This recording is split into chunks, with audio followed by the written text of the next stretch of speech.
A minha primeira pergunta seria, numa estratégia de longo prazo, falando de fundos de investimento imobiliário, como que você vê uma estratégia de longo prazo, porém pensando em curto prazo, onde os fundos te dão dividendos, né? Então, pode ocorrer alguma desvalorização nesse fundo, como inquilinos saindo do seu fundo e outros fatores que desvalorizam a ação da cota.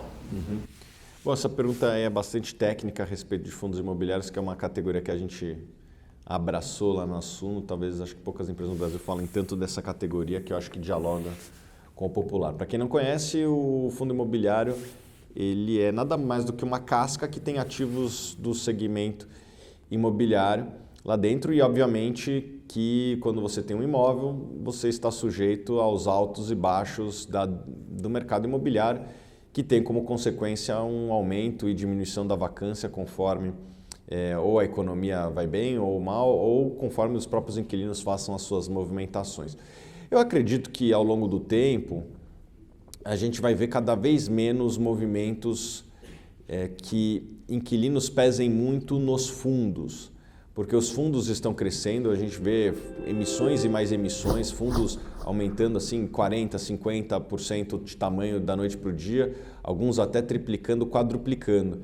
Então, quando você tem um fundo muito grande, um inquilino pesa menos na sua carteira total. Então, a saída de um inquilino de um fundo que tem 10 propriedades impacta menos do que um inquilino de um fundo que só tem uma propriedade. E como eu acredito que o futuro da indústria é termos fundos mais parrudos, fundos maiores, a tendência dos fundos é caminhar, vamos dizer assim, com a média do mercado. Quanto que está a vacância média na cidade de São Paulo? Tá 20%. Então, a tendência é que um fundo bem tocado tem uma vacância talvez uns 15%, um fundo mais mal tocado, uns 25%, mas vai ser muito difícil fugir da média, então eu acredito que as movimentações dos inquilinos cada vez vão pesar menos no todo e cada vez mais a economia e a dinâmica daquele segmento vai impactar mais. Então, não só a economia brasileira,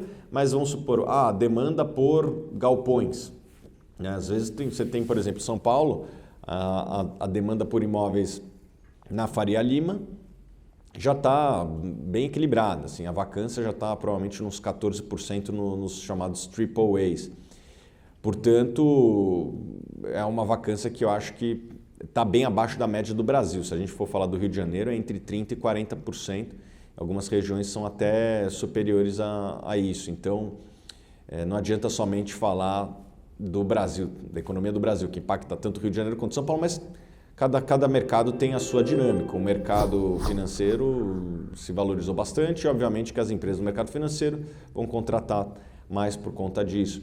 Então, a vacância tende a cair na Faria Lima, o que é um pouco diferente da dinâmica do Rio, que é mais ditada pelas demandas da Petrobras e as demandas do Estado. Então, mais ou menos esse é o plano de fundo que eu acredito. Cada vez menos vamos ver fundos sendo impactados por movimentações de um inquilino.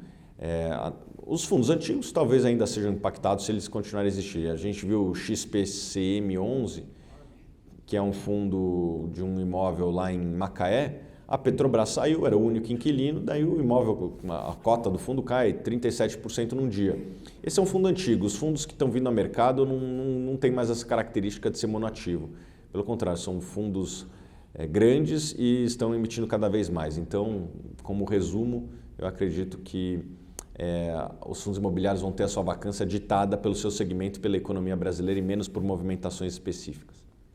Pensando em iniciar a sua jornada em renda variável? Então sugiro que você conheça os fundos imobiliários, que possuem menos volatilidade que ações, ou seja, menos risco de você perder dinheiro no curto prazo. Baixe nosso e-book gratuito e descubra como podemos te ajudar a investir em fundos imobiliários a partir de R$ 3,50. Nesse e-book abordamos desde sua visão sobre as características gerais dos fundos imobiliários até pontos mais complexos, como indicadores e análise de risco. Clique abaixo e faça o download gratuito do e-book.